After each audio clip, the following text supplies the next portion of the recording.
So today I'm sharing about, after Ravaya, I guess, is a person I spoke with, about learning. Learning is about mother, because mother gave life. When we think of alma mater, that's school. They're motherboard, mothership, motherland, mother tongue. Nurturing, life-giving, it can be honored for just that reason, that nature is life-giving. Unconditional love is beyond our DNA and inheritance. I'm thinking a lot about my sister. Maybe I don't need to say her name. Her name is Mushka, though. She was entitled in her mind that she could hurt me, blame me, and took advantage of her perceived power of me. And I know she changed a lot when she became a mother. So even though it feels like I'll never forgive her, it sometimes seems like even though anything's possible, but I'm not ready to let it go yet. This was years ago. Now I could see it that I was able to. She used me like a shield. I taught her that I was strong and I could protect her, and also my youngest sister, Hannah.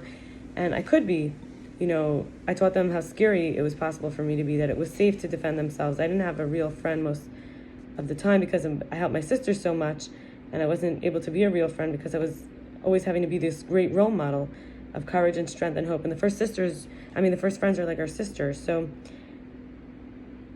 in order to continue into a new identity, it's very important. So I realized I had to convey that I want to give up my independence, that I won't give up my independence, but I want to convey, for example, that I'll never be a property, I'll never be abused knowingly.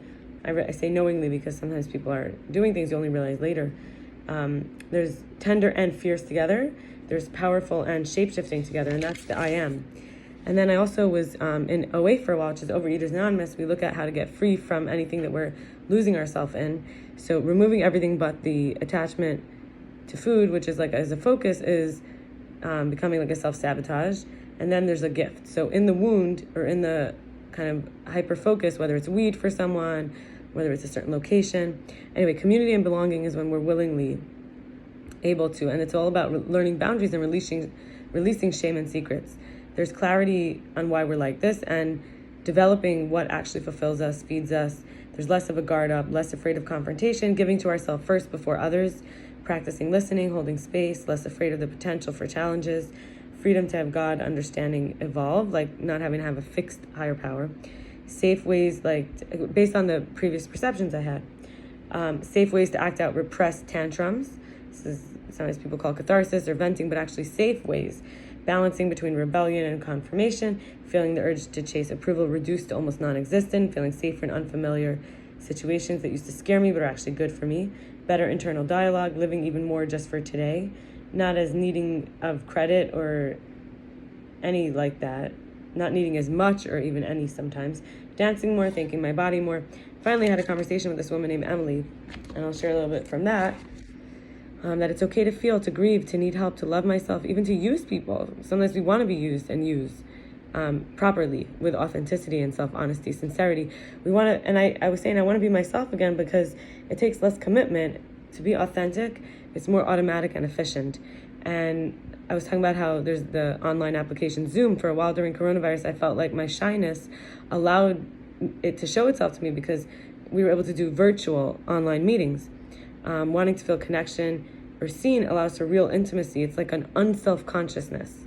And versus something's wrong with me or that I did or the ego has to hide, actually it's to become unashamed of whether, even the areas where we don't want to be that, but being okay with that, being okay with anyone being that, whether it's dirty, smelly, unwanted, greedy, ugly, hairy, lazy, fat, pig. It's about boundaries that we need to learn them. And then to be mothered is not to be smothered. That's too much nurturing, overstimulation, feeling invaded. Otherwise, we're constantly looking for a mother. Are you my mother? And I would say that, for me, in healing from my mother wound was recognizing some of her tactics, which came from a place of not being able to nurture, not having boundaries. All this that I talked about, the gifts of her not having them, for example. So everything from charm to win me over, unpredictable attacks, catching me off guard, undermining me, competing with me, judging me, making me feel inadequate, leaving me insecure or lacking, convincing me to self-destruct, and obviously, of course, being a victim, guilting or blaming me. I hope this is interesting for you and helpful and on the journey to being yourself. Thank you. Bye.